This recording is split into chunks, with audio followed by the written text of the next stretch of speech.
ಆತ್ಮೀಯ ಬಂಧುಗಳೇ, ಶ್ರೀರಾಮಚರಿತಮಾನಸ ಉತ್ತರಕಾಂಡ ಇದರಿಂದ ಚೌಪಾಯಿಗಳು ಮತ್ತು ದೋಹೆಗಳನ್ನು ತಿಳ್ಕೊಳ್ಳೋಣ.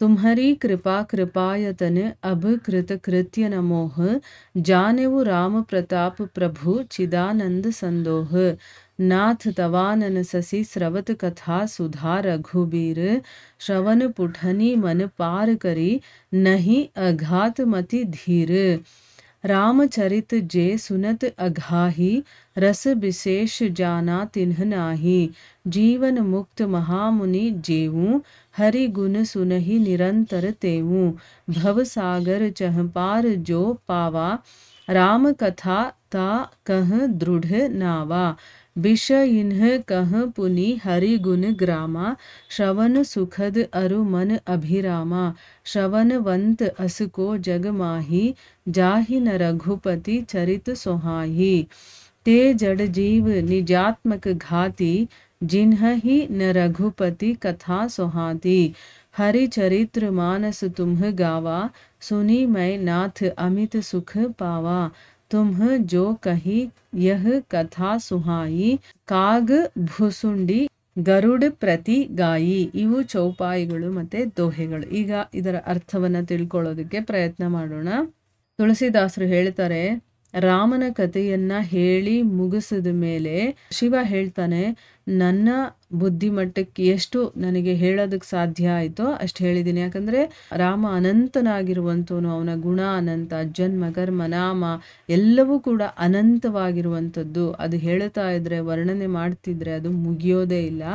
ಆದರೂ ಕೂಡ ನನಗೆ ಎಷ್ಟಾಗುತ್ತೋ ಅಷ್ಟು ಕೇಳಿದ್ದೀನಿ, ಮುಂದೆ ಏನು ಹೇಳಲಿ ಅಂತಂದ್ಬಿಟ್ಟು ಶಿವ ಕೇಳಿದಾಗ ಪಾರ್ವತಿ ನಿಜವಾಗಲೂ ರಾಮನ ಕಲ್ಯಾಣಪ್ರದವಾದಂಥ ಕಥೆಯನ್ನು ಕೇಳಿ ತುಂಬ ಸಂತೋಷ ಆಗಿದೆ. ಅದಕ್ಕೋಸ್ಕರ ನಾನು ಈ ರೀತಿಯ ರಾಮನ ಚರಿತ್ರೆಯನ್ನು, ಅಂದರೆ ಜನ್ಮ ಮೃತ್ಯು ಭಯವನ್ನು ಹರಿಸುವಂತಹ ರಾಮನ ಚರಿತ್ರೆಯನ್ನು ಕೇಳಿ ಧನ್ಯಳಾಗಿದ್ದೀನಿ, ಕೃತಾರ್ಥಳಾಗಿದ್ದೀನಿ ಅಂತ ಹೇಳಿ ಇಲ್ಲಿ ಹೇಳ್ತಾಳೆ, ಓ ಕೃಪಾಧಾಮ, ಈಗ ನಿಮ್ಮ ಕೃಪೆಯಿಂದ ನಾನು ಕೃತಕೃತ್ಯಳಾಗಿದ್ದೀನಿ, ಮೋಹರಹಿತಳಾಗಿದ್ದೀನಿ. ನೋಡಿ, ರಾಮನ ಕಥೆಯನ್ನ ಕೇಳಿದ ಮೇಲೆ ಮೋಹದಿಂದ ನಾವು ಹೊರಗಡೆ ಬರಬೇಕು. ಆ ಮಟ್ಟದಲ್ಲಿ ನಾವು ಏಕಾಗ್ರತೆಯನ್ನು ಇಟ್ಕೊಂಡು ಕೇಳಬೇಕಾಗುತ್ತೆ. ಆಯ್ತಾ? ನಮಗೆ ಇವರೆಲ್ಲ ಹೇಳ್ತಾರೆ ಸುಳ್ಳು, ನಾವು ಕೇಳಿದ್ವಲ್ಲ ಇಷ್ಟು ದಿವಸ, ಆದರೂ ನಮಗೆ ಮೋಹ ಹೋಗಲಿಲ್ಲ ಅಂತಂದರೆ ನಾವು ಕೇಳುವ ರೀತಿ ಕೂಡ ಇಂಪಾರ್ಟೆಂಟ್ ಆಗುತ್ತಲ್ವ, ಅದನ್ನು ನಾವು ಅರ್ಥ ಮಾಡ್ಕೋಬೇಕು. ಇಲ್ಲಿ ಪಾರ್ವತಿ ಕೇಳಿ ಮೋಹದಿಂದ ನಾನು ಹೊರಗಡೆ ಬಂದಿದ್ದೀನಿ, ಮೋಹರಹಿತಳಾಗಿದ್ದೀನಿ. ಭಗವದ್ಗೀತೆಯನ್ನು ಕೇಳಿದ ಮೇಲೂ ಕೂಡ ಅರ್ಜುನ ಇದೇ ಮಾತನ್ನ ಹೇಳೋದು, ಆಯ್ತಾ? ಮೋಹದಿಂದ ನನಗೆ ಮುಕ್ತಿ ಸಿಕ್ಕಿದೆ, ಮೋಹದಿಂದ ನಾನು ಹೊರಗಡೆ ಬಂದಿದ್ದೀನಿ ಅಂತ. ಅದಕ್ಕೆ ಭಗವಂತನ ಯಾವುದೇ ರೀತಿಯ ಲೀಲೆಗಳಾಗಿರ್ಬೋದು, ಏನೇ ಆಗಿರ್ಬೋದು, ಭಗವಂತನ ವಿಚಾರ ಆಗಿರ್ಬೋದು, ಅದನ್ನು ಕೇಳಿದ ಮೇಲೆ ನಮ್ಮಲ್ಲಿರುವಂಥ ಮೋಹ ನಾಶ ಆಗುತ್ತೆ, ಸಂದೇಹ ಕೂಡ ಹೋಗುತ್ತೆ. ಆದರೆ ನಾವು ಕೇಳೋದಿಲ್ಲ ಸರಿಯಾಗಿ. ನಾವು ಕೂತ್ಕೊಂಡಿರ್ತೀವಿ, ಆದರೆ ಬೇರೆ ಕಡೆ ನಮ್ಮ ಗಮನ ಇರುತ್ತಲ್ವ, ಆ ರೀತಿ ಅಲ್ಲ. ಮೈಯೆಲ್ಲ ಕಿವಿಯಾಗಿ ಕೇಳಿಸ್ಕೋಬೇಕು ಅಂತ ಹೇಳ್ತಾರೆ, ಆ ರೀತಿ ಕೇಳಬೇಕು. ಮುಂದುವರೆದು ಇಲ್ಲಿ ಪಾರ್ವತಿ ಹೇಳ್ತಾಳೆ, ಪ್ರಭು ಸಚ್ಚಿದಾನಂದ ಸ್ವರೂಪನಾದಂತಹ ಶ್ರೀರಾಮನ ಮಹಿಮೆಯನ್ನು ನಾನು ಅರ್ಥ ಮಾಡಿಕೊಂಡೆ.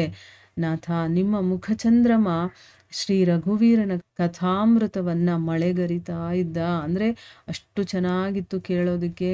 ಓ ಮಹಾತ್ಮ, ಆ ಕಥಾಸುದೆಯನ್ನು ಕಿವಿಗಳಿಂದ ಎಷ್ಟು ಪಾನ ಮಾಡಿದ್ರು ಕೂಡ, ಅಂದರೆ ಎಷ್ಟು ನಾನು ಆ ಕಿವಿಗಳಿಂದ ಕುಡಿತಾ ಇದ್ದರೂ ಕೂಡ ನನ್ನ ಮನಸ್ಸು ತಣಿತಾನೇ ಇಲ್ಲ, ಅಂದರೆ ನನ್ನ ಮನಸ್ಸಿಗೆ ಸಮಾಧಾನನೇ ಆಗ್ತಾ ಇಲ್ಲ. ನೋಡಿ, ಈ ರೀತಿಯ ಒಂದು ಇಂಟ್ರೆಸ್ಟ್ ನಮಗೆ ಬರಬೇಕು. ನಮಗೇನಾಗುತ್ತೆ, ಓ 5 ನಿಮಿಷ ಇದೆಯಾ, 10 ನಿಮಿಷ ಇದೆಯಾ, ಕೇಳಿ ಮುಗಿಸ್ಬಿಡೋಣ, ಇವತ್ತು ಕೇಳಬೇಕು, ಕೇಳಿಬಿಟ್ಟು ಮುಗಿಸ್ಬಿಡೋಣ. ಆ ರೀತಿ ಅಲ್ಲ, ಅಯ್ಯೋ ಆಗೋಯ್ತಾ, ಇನ್ನೂ ಕೇಳಬೇಕಿತ್ತಲ್ಲ, ಯಾವಾಗ ನಾಳೆ ಬರುತ್ತೋ. ಈಗ ಇದಕ್ಕೆ ಎಕ್ಸಾಂಪಲ್ ಕೊಡ್ತೀನಿ ನೋಡಿ, ಆಗ ನಮ್ಗೆ ಅರ್ಥ ಆಗುತ್ತೆ.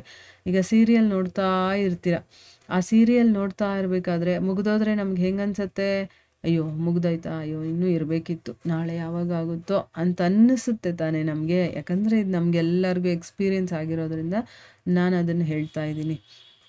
ಆ ರೀತಿ ಭಗವಂತನ ಲೀಲೆಗಳನ್ನು ಕೇಳೋದ್ರಲ್ಲಿ ಆಸಕ್ತಿ ಇರಬೇಕು. ಅದು ಮುಗಿದು ಹೋಗ್ತಾ ಇದೆ ಅಂದಾಗ ನಮಗಿನ್ನೂ ಆ ಒಂದು ಕೇಳಬೇಕು ಅನ್ನೋದಿರಬೇಕು. ಅಯ್ಯೋ ಮುಗ್ದೋಯ್ತಾ ಅನ್ನೋ ರೀತಿ, ಇನ್ನೂ ಕೇಳಬೇಕಪ್ಪ ಅಂತಂದ್ಬಿಟ್ಟು ನಾವು ಅನ್ನಿಸ್ಬೇಕು, ಆ ರೀತಿ ಇರಬೇಕು. ಇಲ್ಲಿ ಅವಳು ಅದನ್ನೇ ಹೇಳ್ತಾ ಇರೋದು ಪಾರ್ವತಿ, ಎಷ್ಟು ಕೇಳಿದ್ರು ನನ್ನ ಮನಸ್ಸಿಗೆ ಸಮಾಧಾನನೇ ಆಗ್ತಾ ಇಲ್ಲ. ಈ ಕಥಾಮೃತವನ್ನು ನೀವು ನಿರಂತರ ವರ್ಷಿಸ್ತಾನೇ ಇರಿ, ನಾನು ಅದನ್ನು ಆಸ್ವಾದಿಸ್ತಾನೇ ಇರ್ತೀನಿ ಅಂತ ಹೇಳ್ತಾ ಇದ್ದಾಳೆ ನೋಡಿ. ಇನ್ನೇನಿದೆ, ಈ ಮನುಷ್ಯ ಜನ್ಮ ಸಿಕ್ಕಿರೋದೇ ನಮಗೆ ನಾವು ಕೃತಾರ್ಥರಾಗೋದಕ್ಕೆ. ಆ ಕೃತಾರ್ಥತೆ ಅನ್ನೋದು ಬರೋದು ಭಗವಂತನ ವಿಚಾರಗಳನ್ನು ಕೇಳ್ತಾ ಇರಬೇಕಾದ್ರೆ. ಈ ಭೌತಿಕ ವಿಚಾರಗಳನ್ನು ಕೇಳಿದ್ರೆ ಬರೋದಿಲ್ಲ. ಅದರಿಂದ ನಮಗೆ ದುಃಖಗಳು ಜನನ ಮರಣ ಚಕ್ರದಲ್ಲಿ ಹಲಿತಾ ಇರೋದು ಇದೇ ಬರೋದು. ಆದರೆ ಯಾವಾಗ ಇದೇ ಜನ್ಮದಲ್ಲಿದ್ದು ಇದೇ ಲೋಕದಲ್ಲಿದ್ದರೂ ಕೂಡ ಯಾವಾಗ ಭಗವಂತನ ಕಥಾಮೃತ ನಮ್ಮ ಕಿವಿಗೆ ಸುರಿತಾ ಇರುತ್ತೋ ಅವಾಗೇನೂ ಇರೋದಿಲ್ಲ, ಎಲ್ಲಿದ್ದರೂ ನಡೆಯುತ್ತೆ. ಆ ಭಗವಂತನ ಕಥೆಯನ್ನು ಕೇಳ್ತಾ ನಮ್ಮ ಮನಸ್ಸು ಆನಂದವಾಗಿರುತ್ತೆ. ಶಾರೀರಿಕವಾಗಿ ನಾವು ಏನೇ ಮಾಡ್ತಾ ಇರಬಹುದು, ಆದರೆ ನಾವು ಒಳಗಡೆಯಿಂದ ಸಂತೋಷವಾಗಿರ್ತೀವಿ. ಅದಕ್ಕೆ ಇಲ್ಲಿ ಹೇಳ್ತಾ ಇದ್ದಾಳೆ, ಕಥಾಮೃತವನ್ನು ನೀವು ನಿರಂತರವಾಗಿ ವರ್ಷಿಸ್ತಾ ಇರಿ, ಅಂದರೆ ಏನು, ಮಳೆ ಸುರಿಸೋ ಹಾಗೆ ಸುರಿಸ್ತಾ ಇರಿ, ನಾನು ಅದನ್ನು ಆಸ್ವಾದಿಸ್ತಾನೆ ಇರ್ತೀನಿ ಅಂತ ಹೇಳ್ತಾಳೆ. ಶ್ರೀರಾಮಚರಿತ ಶ್ರವಣದಿಂದ ತಣಿದವರು ಅದರ ರಸವಿಶೇಷವನ್ನು ಅರಿಯರು. ಎಷ್ಟು ಚೆನ್ನಾಗಿರೋ ಮಾತು ಹೇಳಿದ್ದಾರೆ ನೋಡಿ. ಈ ಭಗವಂತನ ವಿಚಾರಗಳನ್ನು ಕೇಳೋದ್ರಲ್ಲಿ ಯಾರಾದರೂ ತಣದಿದ್ದಾರೆ, ಅವರಿಗೆ ಸಾಕಪ್ಪ ಅಂತ ಅನ್ನಿಸ್ತಿದೆ ಅಂತಂದರೆ ಅವರಿಗೆ ನಿಜವಾಗ್ಲೂ ಅದರ ರಸವಿಶೇಷ ಗೊತ್ತಿಲ್ಲ, ಆ ರಸದಲ್ಲಿ ಏನು ಆಸ್ವಾದನೆ ಇದೆ ಅನ್ನೋದು ಗೊತ್ತಿಲ್ಲ ಅಂತ ಹೇಳ್ತಾ ಇರೋದು. ಪ್ರತಿ ನಿತ್ಯ ನಾವು ಧರ್ಮಗ್ರಂಥಗಳಾಗಿರುವಂಥ 4 ಕೇಳ್ತಾ ಇದ್ದೀವಿ ಅಂತಂದರೆ ಅದರಲ್ಲಿ ನಮಗೆ ದಣಿವೇ ಆಗ್ತಾ ಇಲ್ಲ ಅಂತಂದರೆ ನಿಜವಾಗ್ಲೂ ನಮಗೆ ಅದರಲ್ಲಿರುವಂಥ ರುಚಿ ಸಿಕ್ಕಿದೆ ಅಂತ. ಇಲ್ಲ, ಯಾರಿಗೆ ಅದನ್ನು ಕೇಳೋದ್ರಲ್ಲಿ ಆಸಕ್ತಿ ಇಲ್ಲ, ಅಯ್ಯೋ ಕೇಳಬೇಕಾ ಇವತ್ತು ಅಂತ ಅನ್ನಿಸ್ತಾ ಇದೆ ಅಂದರೆ ಅವ್ರಿಗಿನ್ನೂ ಅದರ ಒಂದು ರುಚಿ ಸಿಕ್ಕಿಲ್ಲ ಅಂತಲೇ ಅರ್ಥ ಆಗುತ್ತೆ. ಅದನ್ನು ಇಲ್ಲಿ ತುಳಸಿದಾಸರು ಕೂಡ ಸ್ವಯಂ ಹೇಳಿದ್ದಾರೆ ನೋಡಿ. ಜೀವನ್ಮುಕ್ತರಾದ ಮುನಿಗಳೂ ಕೂಡ ಭಗವಂತನ ಗುಣರಸ ಮಾಧುರ್ಯವನ್ನು ನಿರಂತರವಾಗಿ ಆಸ್ವಾದಿಸ್ತಾನೆ ಇರ್ತಾರೆ ನೋಡಿ. ಜೀವನ್ ಮುಕ್ತರಾದ, ಯಾರಿಗೆ ಮುಕ್ತಿ ಆಗ್ಬಿಟ್ಟಿರುತ್ತೋ, ಮುಕ್ತಿ ಸಿಕ್ಕಿರುತ್ತೋ ಅಂದರೆ ಏನು, ಆತ್ಮ ಸಾಕ್ಷಾತ್ಕಾರವಾಗಿರುತ್ತೋ ಅಂಥವರು ಕೂಡ ಭಗವಂತನ ಈ ಗುಣರಸ ಮಾಧುರ್ಯವನ್ನು ಸವಿತಾ ಇರ್ತಾರೆ. ಅಂದರೆ ಇನ್ನು ಮುಕ್ತಿ ಇಲ್ಲದೆ ಇರೋರು, ಅವ್ರಿಗೆ ಆಲ್ರೆಡಿ ಎಲ್ಲ ತಿಳುವಳಿಕೆ ಆಗೋಗಿದೆ. ಈ ಮನುಷ್ಯ ಜನ್ಮದಲ್ಲಿ ಏನನ್ನ ಪಡಿಬೇಕು ಅದನ್ನು ಆಲ್ರೆಡಿ ಪಡ್ಕೊಂಡು ಆಗೋಗಿರುತ್ತೆ. ಅಂಥವ್ರಿಗೂ ಕೂಡ ಇದು ಆನಂದವನ್ನು ಕೊಡುವಂಥದ್ದು, ರಸಮಾಧುರ್ಯವನ್ನು ಕೊಡುವಂಥದ್ದು ಅಂತಂದಮೇಲೆ ಇನ್ನು ನಮಗಿನ್ನೂ ಏನೂ ಆಗಿಲ್ಲ, ನಾವು ಭಕ್ತಿ ಮಾರ್ಗದಲ್ಲಿ ಈಗ ನಾವು ಕಾಲಿಟ್ಟಿರುವಂಥವ್ರು, ನಾವಿನ್ನೆಷ್ಟು ಕೇಳಬೇಕು ಅಂತ ನಾವು ಯೋಚನೆ ಮಾಡಬೇಕು, ಆಯಿತಾ. ಅದಕ್ಕೆ ಆ ರುಚಿ ಸಿಕ್ಬಿಡ್ತು ಅಂದರೆ ಯೋಚನೆ ಮಾಡೋದು ಇಲ್ಲ, ಏನೂ ನೀವು ಮೈಂಡನ್ನು ಉಪಯೋಗಿಸೋದೇ ಬೇಕಾಗಿಲ್ಲ. ತಂತಾನಾಗ ಅದು ಬೇಕು ಬೇಕು ಅಂತ ಕೇಳ್ತಾ ಇರುತ್ತೆ. ಯಾಕೆ, ಆ ಮನಸ್ಸು ಅದರ ಸವಿಯನ್ನು ಕಂಡಿರುತ್ತಲ್ವ, ಅದು ಸದಾ ನಮಗೆ ಬೇಕು ಅಂತ ಅನ್ನಿಸ್ತಾ ಇರುತ್ತೆ. ಭವಸಾಗರವನ್ನು ದಾಟಬೇಕು ಅಂತ ಯಾರು ಇಚ್ಛೆ ಪಡ್ತಾರೋ ಅವರಿಗೆ ಶ್ರೀರಾಮನ ಕತೆ ಒಂದು ದೃಢವಾದ ನೌಕೆಯ ಹಾಗೆ. ಶ್ರೀಹರಿಯ ಗುಣ ಸಮೂಹ ಇದೆಯಲ್ಲ, ಅಂದರೆ ಅವನಲ್ಲಿರುವಂಥ ಗುಣಗಳು, ಆ ಗುಣ ಸಮೂಹ ಅನ್ನುವಂಥದ್ದು ವಿಷಯಿ ಜನರಿಗೂ ಕೂಡ, ಅಂದರೆ ಏನು, ಈ ಒಂದು ಪ್ರಪಂಚದ ವಿಷಯಗಳಲ್ಲೇ ಆಸಕ್ತರಾಗಿರುವಂಥ ಜನರಿಗೂ ಕೂಡ ಕಿವಿಗಳಿಗೆ ಇಂಪನ್ನು ಮತ್ತು ಮನಸ್ಸಿಗೆ ಆಹ್ಲಾದವನ್ನು ಕೊಡುವಂಥದ್ದು. ಜಗತ್ತಿನಲ್ಲಿ ಕಿವಿ ಇರುವಂಥವರು ಶ್ರೀರಾಮನ ಕಥೆಯನ್ನು ಕೇಳಿ ಆನಂದಿಸದೆ ಇರುವಂಥವ್ರು ಯಾರಿದ್ದಾರೆ ಅಂದರೆ ಏನು, ಕಿವಿ ಇರೋರು ರಾಮನ ಕಥೆಯನ್ನು ಕೇಳಿ ಆನಂದ ಪಡ್ತಾರೆ ಅಂತ ಹೇಳ್ತಾ ಇರೋದು. ರಘುಪತಿಯ ಕಥೆ ಹಿಡಿಸದೇ ಇರುವಂತಹ ಜೀವರು ನಿಜವಾಗ್ಲೂ ಕೂಡ ಅವರು ಜಡ ಅಂತಾನೆ ತಿಳ್ಕೊಬೇಕು, ಅವರಿಗೆ ಜೀವನೇ ಇಲ್ಲ ಅಂತ ತಿಳ್ಕೊಬೇಕು. ಮತ್ತು ಆತ್ಮಘಾತಿಗಳವರು. ನಾಥ, ನೀವು ರಾಮಚರಿತ ಮಾನಸವನ್ನು ಗಾನ ಮಾಡಿದ್ದೀರಾ, ಅಂದರೆ ಇಷ್ಟೊತ್ತು ನನಗೆ ಹೇಳಿದ್ದೀರಾ, ಅದನ್ನು ಕೇಳಿ ನಾನು ಅಪಾರವಾದ ಆನಂದವನ್ನು ಕೂಡ ಹೊಂದಿದ್ದೀನಿ. ಈ ಸುಂದರ ಕಥೆಯನ್ನು ಕಾಕಭೂಷುಂಡಿಯವರು ಗರುಡನಿಗೆ ಹೇಳಿದ್ದಾರೆ ಅಂತ ನೀವು ನನಗೆ ಹೇಳಿದ್ದೀರಲ್ವಾ, ಈಗ ಅವರ ಸಂವಾದವನ್ನು ನನಗೆ ಸ್ವಲ್ಪ ವಿವರಣೆ ಮಾಡಿ ಹೇಳಿ.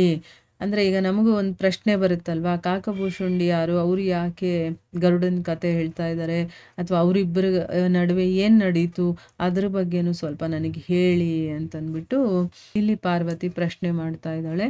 ಶಿವ ಅದಕ್ಕೆ ಏನು ಉತ್ತರ ಕೊಡ್ತಾನೆ ಅಂತಂದ್ಬಿಟ್ಟು ನಾವು ಮುಂದಿನ ಭಾಗದಲ್ಲಿ ತಿಳ್ಕೊಳ್ಳೋಣ. ಹರೇ ಕೃಷ್ಣ.